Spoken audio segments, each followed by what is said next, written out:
So, ongoing pala yung mga meeting, ano. So, pagkatapos ng mga meeting na ganito, tingin mo, ano kayo mga gagawin ng mga teams? Siguro, maghahanap na naman yun ng mga loopholes.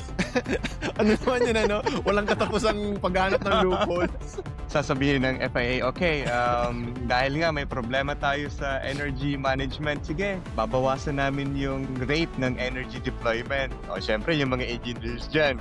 Ano pa yung pwedeng gawin natin sa software? Teka. Ayan, ay, ito. Ito yung sinabing hindi pwede. Pero ito mga checklist ng mga pwede, mga Wala possible. naman siya sinabi na hindi pwedeng ganito, di ba?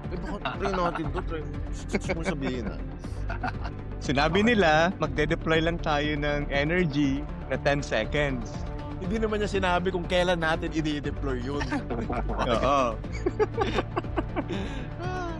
Gusto mo ganun na eh. Yung mga utak ng mga to, nagtatabaan eh. Ang gagaling maghanap ng mga loopholes talaga eh.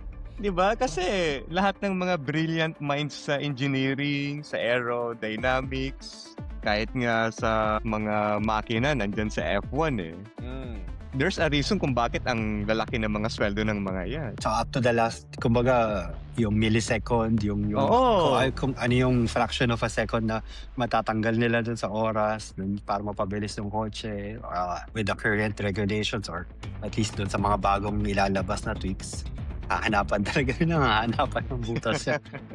Diyan na papasok yung mga diskarte nila na mga loopholes nga, sabi ni parang Dax. Di ba? Baka yung isang engineer dyan, oy, galing ako ng Pilipinas, na-discover ko tong Abaca fiber. Mas magaan sa carbon fiber. Yung weave ng Abaca.